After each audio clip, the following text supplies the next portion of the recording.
I sat at my parents' dining table watching my 8-year-old daughter, Emma, nervously fidget with her fork. David, my older brother, slides a crumpled job application across the mahogany surface with a condescending smirk.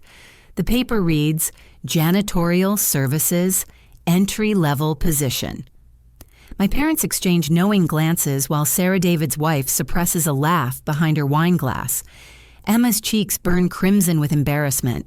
My heart pounds as 3 years of building my freelance marketing consultancy flash before my eyes, knowing this moment will change everything. 3 years ago, when I made the decision to leave my stable teaching position and venture into freelance marketing consulting, my family reacted as if I had announced plans to join the circus. The divorce papers were still fresh, the ink barely dry when I decided to take control of my life and build something meaningful for Emma and myself. "Julie, you're making a huge mistake," David had said, then leaning back in that same dining room chair where he sits now, his voice dripping with older brother authority. "Teaching is secure. You have benefits, a pension plan, summers off with Emma. Why would you throw that away for some pipe dream?" Mom had nodded vigorously, her teacher instincts kicking in. "Sweetie, you need stability now more than ever. Emma needs to know where her next meal is coming from." Dad had been more blunt. "Real work means showing up somewhere every day, Julie, not playing around on a computer hoping someone will pay you." But I had seen the writing on the wall in education. Budget cuts, increasing class sizes, diminishing resources. I had also discovered something during those late nights when Emma was asleep and I was grading papers. I was good at marketing, really good. I had helped 3 local businesses double their customer base just through casual conversations and simple suggestions. The first year was rough, I won't lie. There were nights when I questioned everything when the rejection emails piled up and the bank account dwindled. But slowly, methodically, I built relationships. I delivered results. Word spread in ways I never expected. Emma had been my motivation through every difficult moment. When she asked why I worked so late, I told her I was building something special for our future. When she wondered why we couldn't afford certain things other kids had, I explained that sometimes we have to sacrifice now to have better later.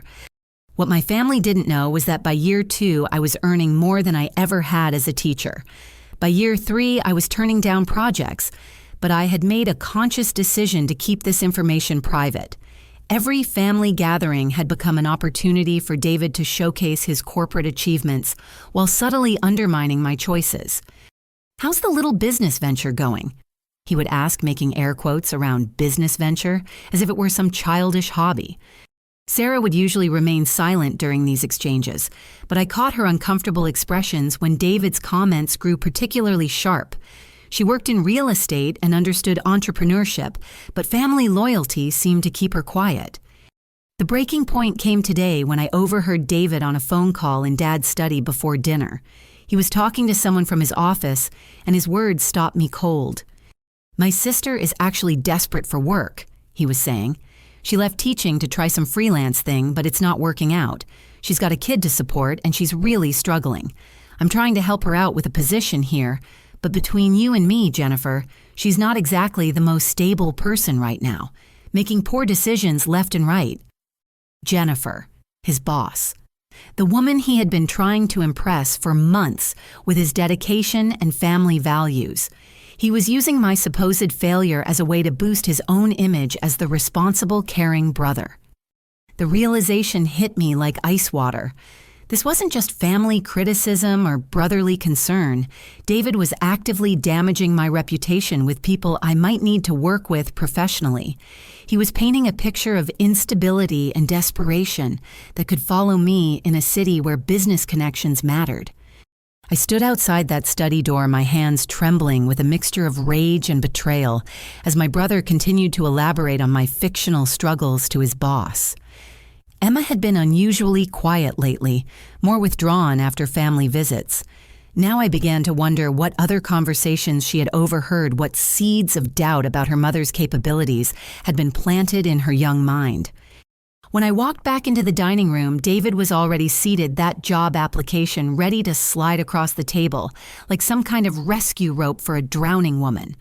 The setup had been planned, orchestrated to maximize my humiliation in front of Emma.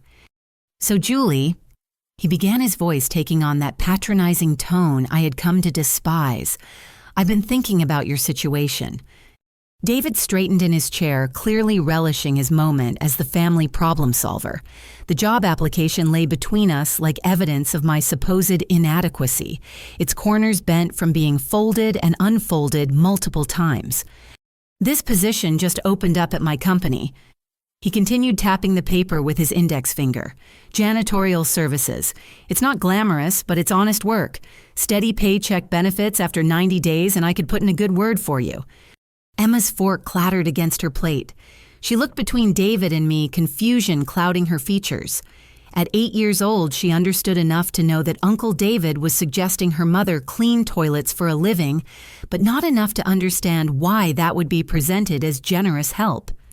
Mom leaned forward, her expression mixing concern with barely concealed satisfaction. "David is being very thoughtful, Julie. Not everyone would stick their neck out for family like this, especially given the circumstances." Dad added, cutting his pot roast with unnecessary force. "You've been playing around with this computer thing for 3 years now. Time to face reality." Sarah shifted uncomfortably, her wine glass trembling slightly in her hand. I could see the internal battle playing out across her face. She had her own business, understood the challenges of building something from scratch, but family dynamics are complicated territories to navigate. "The thing is," David continued, warming to his theme, "stability matters when you have a child. Emma needs to know that her mom can provide for her consistently.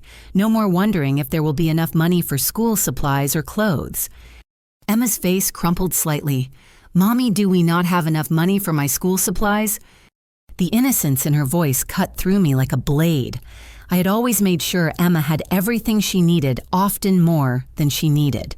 Her confusion was genuine, which meant David's comments were filling her head with doubts that had never existed before. "Sweetheart, you have everything you need," I said gently, but David was already shaking his head. "See, this is exactly what I mean," he said, his voice taking on that false concern that made my skin crawl. "You're not being honest with her about the situation. Kids need honesty, Julie. They need to understand when things are difficult." Dad nodded approvingly.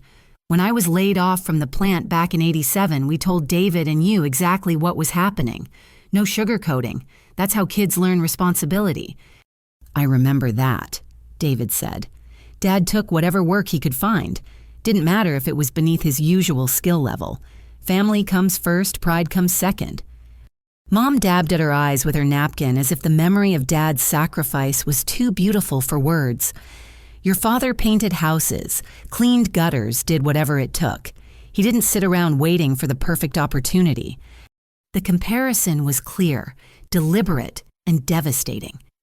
Dad's temporary manual labor during a recession was being positioned as noble sacrifice, while my entrepreneurial efforts were characterized as selfish pride.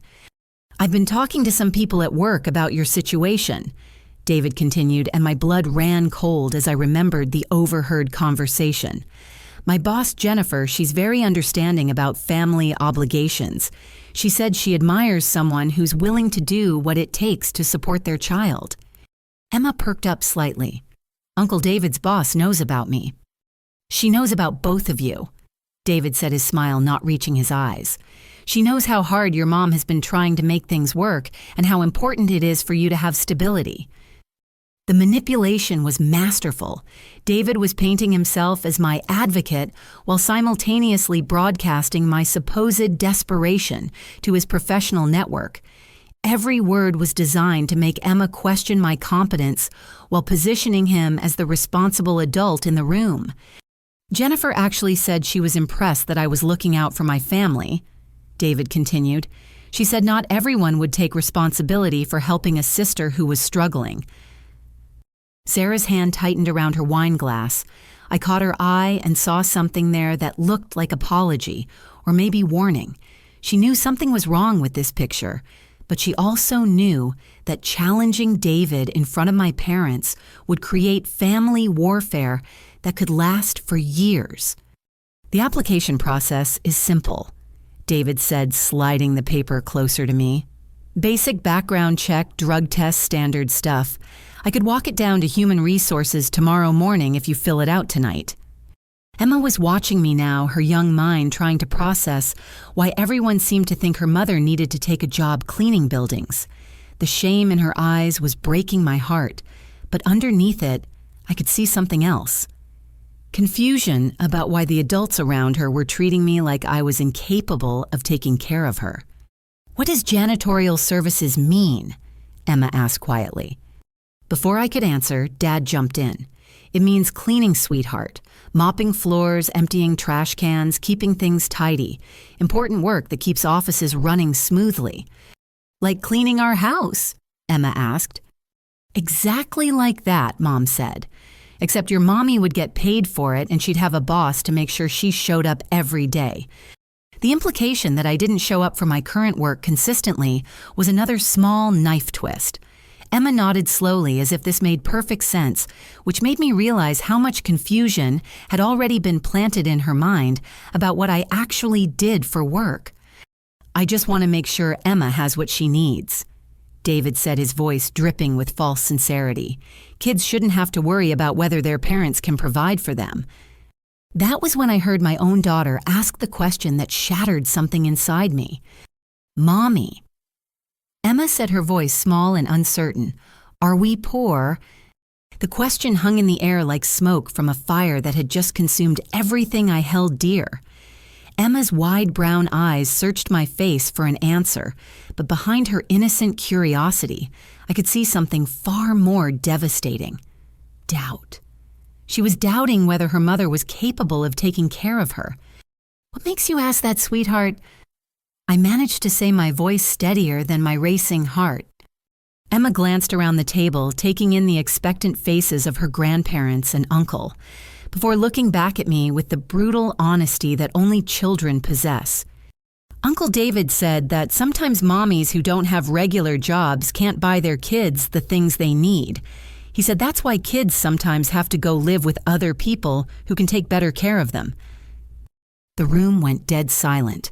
Even David had the grace to look slightly uncomfortable as the full weight of what he had been putting into my daughter's head became clear, but not uncomfortable enough to stop. "I never said anything about Emma going anywhere," David backtracked quickly. "I just explained that families sometimes need help from other family members when things get tough." "When did this conversation happen?" I asked, my voice dropping to a dangerous quiet.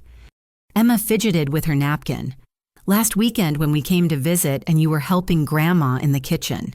Uncle David was showing me pictures of his office building, and he said maybe someday Mommy might work there too if she learned to make better choices." My hands were shaking now. While I had been washing dishes and trying to maintain family harmony, my brother had been systematically undermining my daughter's confidence in me as her provider and protector. "David," Sarah said quietly the first time she had spoken during this entire ordeal, "maybe we should change the subject." But David was on a roll now, emboldened by my silence and what he perceived as victory. "Look, Julie, I know this is hard to hear, but Emma's at an age where she's starting to notice things. Kids at school talk about what their parents do for work. She needs to be proud of you, not confused about why you don't have a real job like other moms." "What do you mean, a real job?" I asked, my voice barely controlled. Dad leaned back in his chair, clearly enjoying this family intervention. "A job where you go somewhere every day, Julie, where you have a boss and coworkers and a steady paycheck, where you contribute to society instead of just trying to get by on schemes and dreams." Mom nodded enthusiastically. "Your father's right. Emma needs to see you as a responsible adult, not someone who's always scrambling to make ends meet." "I'm not scrambling," I said, but David waved dismissively. "Come on, Julie. We all see the signs. You never talk about your work because there's nothing to talk about. You avoid family gatherings when we celebrate each other's successes because you don't have any to share. You're always vague about your finances because they're probably a mess." Emma was listening to every word, absorbing this character assassination of her mother like a sponge soaking up poison. Her little face was growing more troubled with each accusation. And the worst part, David continued, clearly feeling like he was performing some kind of necessary intervention, is that you're teaching Emma that it's okay to live in fantasy instead of facing reality. What kind of lesson is that for a young girl? Stop, I said firmly, but David was relentless. She needs to learn that success comes from hard work and showing up, not from chasing impossible dreams. I don't want Emma growing up thinking she can just drift through life hoping something magical will happen. That was when Emma burst into tears. Is Mommy a bad mommy? She sobbed, her small shoulders shaking. Are we really poor? Do I have to go live somewhere else because Mommy can't take care of me, right? The questions poured out of her like water from a broken dam, each one revealing another seed of doubt that David had planted in her young mind. My 8-year-old daughter was sitting in my parents' dining room, surrounded by people who were supposed to love and support her, questioning whether her own mother was capable of caring for her. Emma listened to me. I started, but she was beyond consolation now. Jessica at school said her dad told her that some kids have moms who can't keep jobs, and that those kids sometimes have to go live with their aunts and uncles. Is that going to happen to me? Sarah stood up abruptly, her chair scraping against the hardwood floor. This has gone too far, she said, but David shot her a warning look. Sit down, Sarah, this is family business. But Emma wasn't finished. Through her tears, she looked directly at David and asked the question that finally broke my heart completely. Uncle David, am I going to have to come live with you and Aunt Sarah because Mommy can't get a good job? The silence that followed was deafening. Even Mom and Dad seemed to realize that things had crossed a line. David's face went pale as he understood that his manipulation tactics had terrified a child into thinking she might be taken away from her mother. Emma, sweetheart, nobody is taking you anywhere, Sarah said firmly, kneeling beside Emma's chair despite David's glare. Your mommy loves you and takes very good care of you. But Emma turned to me with tears streaming down her face and asked the question that made me realize this moment was going to change everything. Mommy, why does everyone think you're not good enough to take care of me? The room held its breath. 4 adults who had just spent the last hour systematically destroying a child's confidence in her mother suddenly realized what they had done. But they had pushed too far, hurt my daughter too deeply, and assumed too much about my ability to fight back. I looked around the table at these people who claimed to love Emma and me, who had just convinced an 8-year-old child that her mother was incompetent and unreliable. Then I looked at my daughter's tear-stained face and made a decision that had been 3 years in the making. I was done protecting their feelings at the expense of mine. I was done hiding my success to avoid their jealousy. Most importantly, I was done allowing them to make my daughter ashamed of me. Emma, I said clearly, reaching for her hand across the table. There's something very important I need to tell everyone. I took the crumpled job application that had been sitting between us like evidence of my failure and pushed it back across the table toward David. The paper made a soft sliding sound against the mahogany surface, but the gesture felt like drawing a line in the sand. Thank you for thinking of me, David, but I'm going to have to pass on this opportunity. I said, my voice calm and steady for the first time all evening. However, I know someone who might be interested. I should probably pass this along to my assistant. He's always looking for ways to network within different companies. David's expression shifted from smug satisfaction to confusion. Your assistant, Marcus Thompson, I said casually, watching his face carefully. You probably know him, actually. Tall guy, brown hair, drives the blue Honda Civic. He's been working with me for about 8 months now. The color drained from David's face so quickly I thought he might be having some kind of medical emergency. His mouth opened and closed like a fish gasping for air, and he gripped the edge of the table with both hands. Marcus Thompson works for you, he whispered. Well, technically, he's an independent contractor, but yes, he handles most of my administrative tasks, client scheduling, preliminary research for campaigns. He's actually quite talented. Why do you ask? Sarah was watching this exchange with growing interest, clearly sensing that some significant power shift was occurring. Mom and Dad looked between David and me with confusion, not understanding the implications of what was happening. Emma had stopped crying and was looking at me with curiosity. "Mommy, what's an assistant?" "An assistant is someone who helps you with your work, sweetheart. Marcus helps me organize my schedule and research the companies I work with. He's become quite good at it." David found his voice, though it came out strained and higher than usual. "Marcus Thompson told me he was looking for better job opportunities. He said he was interested in getting into our company." "Oh, he is," I confirmed cheerfully. "But not for himself. Marcus handles preliminary research for potential clients. When companies are looking to improve their marketing strategies, he evaluates whether they might be a good fit for our services." The implication hit David like a physical blow. Marcus hadn't been networking to get a job at David's company. He had been evaluating David's company as a potential client for my marketing consultancy. "Our services?" Dad asked, clearly not following the conversation. "I run a marketing consultancy, Dad. I help businesses improve their customer outreach, develop advertising strategies, optimize their market positioning. It's actually quite specialized work." Mom squinted at me as if I were speaking a foreign language. "But David said you were struggling to find steady work." "I think there might have been some miscommunication," I said diplomatically, though my eyes never left David's face. "My work is project-based, which can look different from traditional employment, but it's actually quite stable. In fact, I usually have more work than I can handle." David was still staring at me as if I had just announced I was actually an alien from another planet. But Marcus said, he told me he was hoping to get his foot in the door somewhere with better opportunities.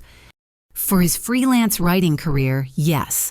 Marcus is a talented writer, and I've been encouraging him to pursue opportunities that would let him use those skills. But his work with me pays well enough that he's not desperate for just any position. Sarah leaned forward, her real estate instincts kicking in. "Julie, when you say marketing consultancy, what kind of businesses do you work with?" "Mostly small to medium-sized companies looking to expand their customer base. Some retail, some service industries, a few professional firms. I've been fortunate to develop some long-term relationships with clients who appreciate the results." "Results?" Dad asked skeptically. "Increased revenue, improved customer retention, better market positioning. For example, I helped a local restaurant chain increase their foot traffic by 38% over 6 months. Another client, a law firm, saw their new client inquiries double after we restructured their online presence." Emma was listening intently, her tears forgotten as she tried to understand this new information about her mother's work. "Mommy, you help people make money." "I help businesses connect with customers who need their services, sweetheart. When businesses do well, they can hire more people and contribute more to the community." David finally found his voice again, though it came out weak and uncertain. "Why didn't you ever mention any of this?" I considered my answer carefully, glancing around the table at faces that were beginning to show varying degrees of comprehension and embarrassment. Because every time I tried to talk about my work, someone in this family made it clear they thought it was foolish or unrealistic. It became easier to just avoid the subject rather than constantly defend my choices. Sarah nodded slowly, understanding dawning in her expression. "That's why you never seemed stressed about money when we went shopping together. You weren't struggling at all." "No, I wasn't. But I also didn't see any benefit in correcting assumptions that seemed to make everyone feel better about their own situations." Mom looked confused and slightly offended. "What do you mean by that?" "I mean that it seemed important to everyone that I be the family member who made poor choices. It gave everyone something to feel superior about, and it wasn't worth the family drama to correct that perception." The truth hung in the air like a challenge. I could see each family member processing this information and beginning to realize how their behavior must have looked from my perspective. But David still looked like he was going to be sick. "Marcus Thompson has been evaluating our company for what?" "Potential marketing consultation. Your company hasn't been growing as quickly as they'd like from what Marcus observed. He thought they might benefit from some strategic guidance." David's face went from pale to green. "You mean you could potentially..." Become one of my clients, yes, though after this evening I'm thinking that might create some uncomfortable family dynamics. The job application was still sitting on the table between us, but now it looked less like a rescue rope and more like evidence of how completely David had misunderstood the situation. Emma tugged on my sleeve. "Mommy, does this mean Uncle David wants to hire you instead of you working for Uncle David?" "Something like that, sweetheart." But I could see in David's expression that we were only at the beginning of this revelation. His panic suggested there were layers to this situation that he hadn't yet admitted, and I had a feeling the next few minutes were going to be even more interesting than the last few. David's hands were trembling as he reached for his water glass, and I realized there was more to his reaction than just embarrassment about misunderstanding my professional situation. The level of panic in his eyes suggested something deeper, something that went beyond simple family dynamics. "David," I said gently, "is there something else you'd like to share with the family?" He shot me a look that was part pleading, part terror. "Julie, maybe we could discuss this privately later." "I think we've had enough private discussions for one evening," Sarah interjected, her voice carrying an edge I'd never heard before. "I'm starting to understand why you were so insistent that Julie take this janitorial position." Emma was looking between all the adults with the intense concentration of a child trying to solve a puzzle that the grown-ups seemed determined to make complicated. "Actually," I continued, settling back in my chair with the confidence of someone who finally held all the cards, "there's something else about Marcus that might interest you, David. He's been keeping me updated on some interesting developments at your office." David's face went completely white. "What kind of developments?" "Well, apparently there's been some confusion about the source of several successful project ideas that have come out of your department recently." Sarah's eyebrows shot up. "What do you mean?" I looked directly at David, giving him one last chance to come clean before I continued. When he remained silent, I turned to address the rest of the family. "It seems that David has been presenting some marketing strategies as his own original ideas when they were actually suggestions I made during casual conversations months ago." Mom looked confused. "Julie, what are you talking about? Remember last Christmas when David was complaining about his department's declining performance numbers? I mentioned a few promotional strategies that had worked well for some of my clients. Apparently, those suggestions made their way into David's project proposals without any attribution. David found his voice, though it came out as barely a whisper. "Those were just casual suggestions. I developed them further." "The Henderson account campaign?" I asked. "The one that earned your department a bonus last quarter, that was almost word for word the strategy I outlined for a similar client 6 months earlier." Sarah was staring at her husband as if seeing him clearly for the first time. "David, is that true?" "It's not that simple," David protested. "Julie mentioned some general concepts, but I had to adapt them for our specific client base. And the Miller Industries rebranding project," I continued relentlessly. "The approach that impressed your boss so much that she's considering you for that promotion, I literally gave you the entire framework when we were discussing Emma's school fundraiser strategies." Dad was looking between David and me with growing comprehension. "Son, are you saying you've been using Julie's ideas at work?" "They were conversations," David said desperately. "Family discussions. I didn't think—" "You didn't think what?" I asked. "That I would mind you building your career on my intellectual property, or you didn't think I was capable of producing ideas worth stealing." Emma tugged on my sleeve again. "Mommy, what does that mean?" "It means Uncle David has been telling people at his work that he thought of things that Mommy actually thought of first, sweetheart." Emma considered this with the serious expression she got when processing adult behavior that didn't make sense to her. "That's not very nice." "No, it isn't," Sarah agreed, her voice tight with controlled anger. "David, how long has this been going on?"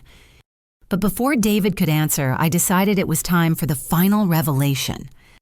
"There's one more thing the family should probably know," I said. "Marcus has been keeping me informed about workplace dynamics because my relationship with your company goes deeper than just potential consultation." David looked like he might actually faint. "What do you mean?" I mean that Jennifer, your boss, has been a close friend of mine since college. We've stayed in touch over the years, and she's actually been one of my biggest advocates in the business community. The silence that followed was so complete I could hear the grandfather clock ticking in the hallway. "Jennifer Walsh is your friend?" Mom asked weakly. "Jennifer Walsh Martinez, yes. We were roommates junior and senior year. She was my maid of honor at my first wedding, and I was hers. We have coffee at least twice a month to catch up." David's face had progressed beyond pale into a grayish color that suggested he might need medical attention. "Jennifer has been telling me about the impressive work coming out of your department, David. She's been particularly complimentary about your recent strategic thinking and creative problem solving." Sarah was staring at David with an expression that suggested their marriage was about to have some very serious conversations. "David, does Jennifer know these ideas came from Julie?" "Of course she doesn't," I answered before David could respond, because David never mentioned where his sudden burst of marketing genius was coming from. In fact, according to Jennifer, David has been quite critical of family members who don't understand the value of steady employment. Emma looked up at me with wide eyes. "Mommy, does that mean Uncle David's boss is your friend?" "She's been my friend for 15 years, sweetheart, and she thinks very highly of your Uncle David's recent work performance." David finally managed to speak, though his voice was barely audible. "Julie, I can explain." "I'm sure you can," I said calmly, "but I think the more interesting question is what Jennifer is going to think when she realizes that her star employee has been taking credit for his sister's professional expertise." Dad cleared his throat uncomfortably. "Now, Julie, surely this is something that can be worked out within the family." "Can it?" I asked. Because from where I'm sitting, it looks like David has built his recent professional success on my ideas, while simultaneously telling everyone, including his boss, that I'm an unemployed failure who needs charity to survive. Sarah stood up abruptly, her chair scraping against the floor. "I need some air," she announced, but she stopped at David's chair and looked down at him with disappointment that was painful to witness. "All this time, you've been making me feel sorry for Julie," she said quietly. "All those conversations about how worried you were about Emma's stability, how guilty you felt about your success when Julie was struggling, and the whole time you were stealing her ideas and building your career on her work." Emma was watching this adult drama unfold with the fascination of a child seeing grown-ups behave badly. "Mommy, why would Uncle David take your ideas?" "I don't know, sweetheart. Sometimes people make choices that are hard to understand." But I was beginning to understand something else. David's desperation to get me into that janitorial position wasn't just about family superiority or proving a point. It was about eliminating a threat. As long as I remained unsuccessful and grateful, his theft of my ideas looked like generous mentoring. But if I started succeeding visibly, questions might arise about the source of his sudden professional insights. The job application was still sitting on the table, but now it looked less like an offer of help and more like an attempt at professional sabotage. And we still weren't finished. I looked around the table at my family, seeing them clearly for perhaps the first time in years. David sat hunched in his chair, his successful corporate image crumbling around him. Mom and Dad appeared confused and uncomfortable, as if the familiar dynamics they'd relied on for years had suddenly shifted beyond recognition. Sarah stood by the window, her back to us, her shoulders rigid with betrayal and anger. And Emma sat beside me, her 8-year-old mind working hard to process revelations that were reshaping her understanding of the adults in her life. "There's something else everyone should know," I said, my voice carrying the quiet authority of someone who had finally decided to stop protecting other people's feelings at the expense of truth. David's head snapped up, and I could see genuine fear in his eyes now. "Julie, please." "Jennifer offered me a partnership." The words fell into the silence like stones into still water, creating ripples that spread across the faces around me. "What kind of partnership?" Dad asked cautiously. Her marketing firm has been expanding rapidly, and she's been looking for someone with my specific skills and client relationships to help manage the growth. She's offered me a full partnership equal equity and the opportunity to relocate to Denver, where their main office is located. Emma perked up at this. We might move to Denver. It's one option we're considering, sweetheart. Sarah turned around slowly, her expression carefully controlled. When did this offer come up? 3 months ago. Jennifer has been very patient while I've been thinking it through. Mom looked stricken. You've been considering moving across the country and didn't tell us. I've been considering a lot of things, I said honestly, including whether Emma and I would be happier starting fresh somewhere we're appreciated for who we are, rather than constantly having to justify our existence. The weight of that statement settled over the room like a heavy blanket. For the first time, my family was being confronted with the real possibility that their behavior had consequences beyond hurt feelings. But we love you and Emma, Mom protested. We're family. Are we? I asked quietly. Because tonight you all sat here and convinced my daughter that her mother is incompetent, unreliable, and possibly unable to care for her properly. You made an 8-year-old child question whether she might need to be taken away from me for her own good. Emma reached for my hand. I don't want to be taken away from you, Mommy. No one is taking you anywhere, baby, but I want you to understand something important. Everything Uncle David and your grandparents said about me tonight was wrong. Not just mistaken, but completely wrong. David finally found the courage to speak. Julie, I was trying to help. I really thought you were struggling. No, you weren't. I said, my patience finally exhausted. You were protecting yourself. You were afraid that if I became visibly successful, Jennifer might start asking questions about your sudden burst of creative brilliance. Sarah returned to the table, her expression grim. Is that true, David? Were you sabotaging Julie to protect your own career? I wasn't sabotaging anyone, David protested, but his voice lacked conviction. Really? I challenged. Because according to Marcus, you've been quite vocal at work about my supposed instability and poor judgment. You've told multiple colleagues that I'm irresponsible with money, unreliable in my commitments, and possibly not fit to raise Emma alone. Dad looked shocked. David, surely you didn't say those things. I was concerned, David said weakly. I thought Julie was making poor choices, and I was worried about Emma. You were worried about yourself, I corrected. You were worried that your stolen success might be discovered if I started achieving visible professional recognition. Emma squeezed my hand. Mommy, what does that mean? It means Uncle David was more concerned about protecting his reputation than about telling the truth about his family. The silence that followed was broken by Sarah's quiet voice. How successful are you, Julie, really? I considered how to answer that question. For 3 years, I had hidden my achievements to avoid family jealousy and maintain peace. But Emma deserved to know the truth about her mother, and my family deserved to understand the magnitude of their misjudgment. Last year, my consultancy generated $450,000 in revenue. After expenses and taxes, I personally earned more than twice what I made as a teacher. This year, we're on track to exceed $600,000.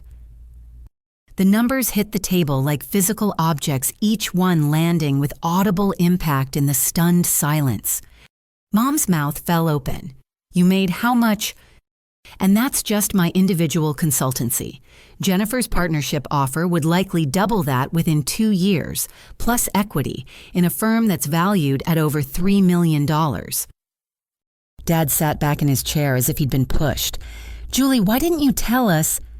Because every time I tried to share any success, someone in this family found a way to minimize it or suggest it wasn't sustainable.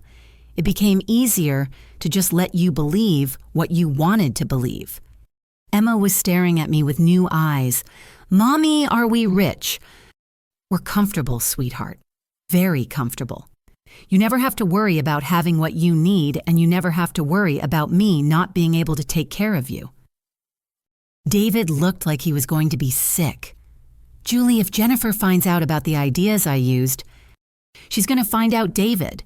Because tomorrow morning I'm going to call her and explain exactly what's been happening. I'm going to tell her about the ideas you've been presenting as your own, and I'm going to tell her about the character assassination you've been conducting regarding my professional capabilities. Sarah closed her eyes. David, how could you do this?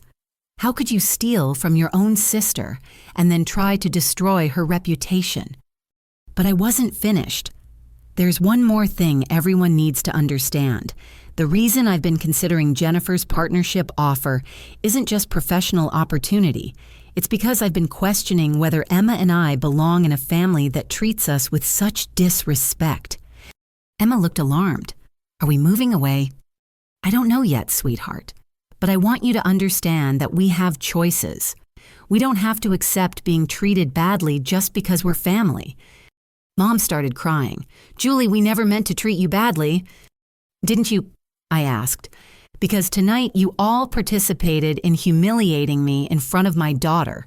You convinced an 8-year-old that her mother was a failure and might not be able to care for her. If that's not treating someone badly, I don't know what is. The truth was spreading across the table like sunrise illuminating corners that had been dark for too long. My family was finally seeing themselves as I had experienced them, and the reflection was uncomfortable enough that real change might actually be possible. But first, there needed to be accountability, and Emma needed to understand that her mother was strong enough to demand it. The grandfather clock in the hallway chimed 8 times, marking the end of what had started as a routine Sunday dinner and had become something entirely different. Emma sat quietly beside me, her small hand still holding mine, her eyes moving between the adults as if she were watching a movie she didn't quite understand but couldn't stop watching. David finally broke the silence, his voice hoarse with emotion. Julie, I'm sorry. I'm truly, genuinely sorry for everything. I studied his face looking for signs of manipulation or self-preservation, but what I saw was a man who had just watched his carefully constructed image collapse around him. What exactly are you sorry for, David? I asked. The question wasn't cruel, but it was necessary. If we were going to rebuild any kind of family relationship, we needed to start with truth. David took a shaky breath. I'm sorry for taking your ideas and presenting them as my own. I'm sorry for talking about you negatively at work and to colleagues. I'm sorry for trying to convince Emma that you weren't capable of taking care of her. And I'm sorry for trying to manipulate you into taking a job that was beneath your qualifications because I was afraid of being exposed. Emma looked up at him with the serious expression she got when adults were discussing important things. Uncle David, why did you want to make Mommy feel bad? David's face crumpled slightly. I didn't want to make your mommy feel bad, Emma. I wanted to feel better about myself, and I made very poor choices about how to do that. It was an honest answer, perhaps the first completely honest thing David had said all evening. Sarah spoke from her position by the window. David, you're going to call Jennifer tomorrow morning and tell her the truth about those ideas. All of them. Sarah, if I do that, I'll lose my job, probably my career. You should have thought of that before you built your career on stolen intellectual property. Sarah replied, her voice calm but implacable. And if you don't call her, Julie will. At least if you call, you have some control over the narrative. Mom had been crying quietly, and now she looked up at me with red-rimmed eyes. Julie, I owe you an enormous apology. We raised you to work hard and be independent, and then we punished you when you succeeded in ways we didn't understand. Dad nodded slowly. I spent so many years thinking success had to look a certain way. I guess I couldn't see past my own limitations to recognize your achievements. Emma tugged on my sleeve. Mommy, are you still thinking about moving to Denver? I looked around the table at these people who had hurt me deeply, but who were also my family, Emma's family, and part of the foundation of our lives. I'm going to make some changes in how we handle family relationships, I said carefully. But no, sweetheart, we're not moving to Denver. We're going to stay here, but things are going to be different. Relief flickered across several faces, but I held up a hand before anyone could speak. Different means that I'm not going to hide my success anymore to protect other people's feelings. Emma deserves to be proud of her mother, and she deserves to have family members who support and encourage her dreams instead of limiting them. Emma smiled for the first time all evening. I am proud of you, Mommy. Different also means that family members who want to be part of our lives need to treat us with respect and honesty. No more subtle undermining, no more making Emma question whether I'm capable of caring for her, and absolutely no more professional sabotage. David nodded miserably. I understand. And David, I continued, you're going to do more than just confess to Jennifer. You're going to recommend my consultancy for some of the projects you've been struggling with. If you're going to benefit from my expertise, then my business should benefit too. Sarah actually smiled at that. That seems fair. What about the partnership offer? Mom asked hesitantly. I'm going to turn it down, I said. Not because I'm afraid of success or change, but because I've realized that running away doesn't solve family problems. It just creates distance. I turned to look directly at each family member. But I want everyone to understand that Emma and I have options. We don't need this family for survival or security. We're choosing to be here because we love you, but that choice comes with expectations. Dad cleared his throat. What kind of expectations? That you treat Emma with respect, that you support her dreams instead of limiting them based on your own fears, and that you never again make her question whether her mother is capable of caring for her. And I continued looking at David, that you start seeing me as a peer instead of a problem to be solved. I'm not your little sister who needs guidance anymore. I'm a successful business owner who deserves your respect. David nodded again, though he still looked like he might be sick. Emma had been listening intently to all of this, and now she spoke up with the clarity that children sometimes bring to complicated situations. I think everyone should say sorry to each other and promise to be nicer, she announced. Sarah laughed, the first genuine laughter we'd heard all evening. I think Emma has the right idea. Over the next hour, we had conversations that should have happened years ago. Mom and Dad acknowledged their disappointment when I left teaching and admitted they had never tried to understand my new career path. They apologized for making assumptions and promised to learn more about my work. David made the hardest admissions, acknowledging that his career advancement had made him feel superior and that he had enjoyed being the successful sibling. He promised to call Jennifer in the morning and to start therapy to understand why he had felt the need to steal and undermine rather than simply succeed on his own merits. Sarah apologized for not speaking up sooner when she witnessed unfair treatment. She offered to help promote my business through her real estate network and suggested we have regular coffee meetings to discuss our respective entrepreneurial challenges. As we prepared to leave, Emma hugged each family member and made them promise to be nicer to Mommy. The simplicity of her request highlighted how complicated we had all made something that should have been straightforward.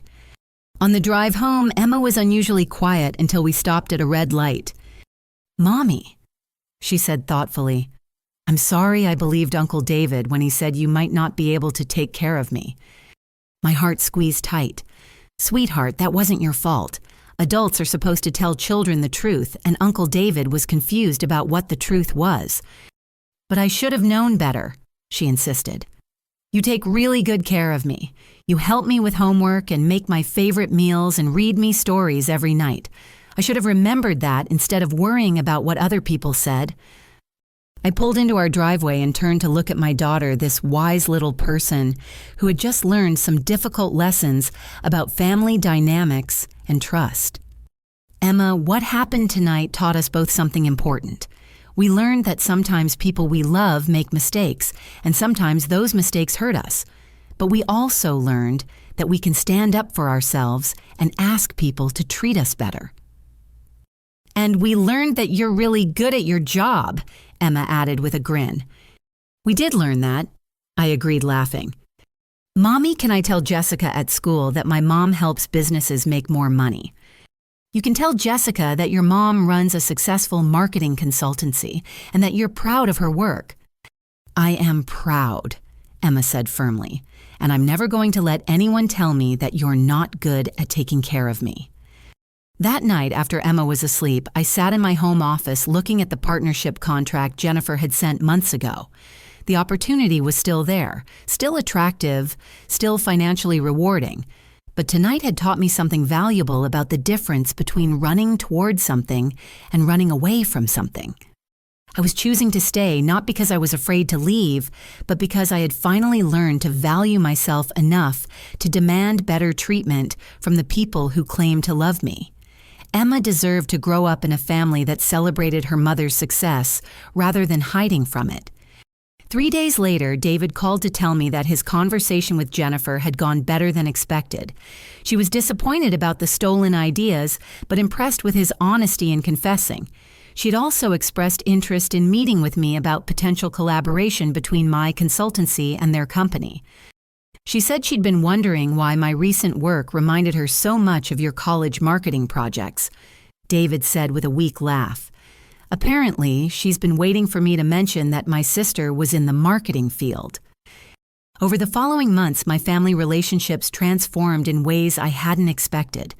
Mom and Dad started asking genuine questions about my work and bragging to their friends about their daughter's business success. Sarah and I developed a friendship based on mutual respect and shared entrepreneurial experiences. David's journey was harder.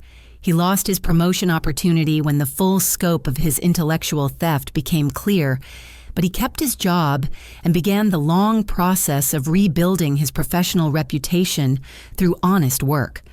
Our relationship required time and patience to rebuild, but Emma's presence kept us motivated to try. Most importantly, Emma learned lessons that will serve her throughout her life. She learned that success comes in many forms and that traditional paths aren't the only valid ones. She learned that standing up for yourself and demanding respect doesn't make you mean or difficult. And she learned that sometimes the people who love you need to be taught how to treat you properly. The janitor job application still sits in my desk drawer, not as a reminder of humiliation, but as evidence of how much can change when you finally decide you deserve better. Have you ever had to stand up to family members who didn't believe in your dreams or abilities? Sometimes the people closest to us become the biggest obstacles to our success, not because they don't love us, but because they're afraid of what our achievements might mean about their own choices. Standing up for yourself within family dynamics is one of the hardest things you'll ever do, but it's also one of the most important. Your worth isn't determined by other people's ability to understand your value. Your success doesn't require their approval, and your dreams don't need their permission to become reality. If this story resonated with you, please like this video and share it with someone who might need to hear these lessons. Subscribe to our channel for more stories about finding strength in difficult situations and learning to advocate for yourself. Comment below and tell us about a time when you had to stand up for yourself against family pressure. I love reading your experiences, and they help other viewers feel less alone in their struggles. Thank you for listening, and remember that sometimes the most loving thing you can do for your family is teach them how to treat you with respect. Until next time, keep believing in yourself and standing up for what you deserve.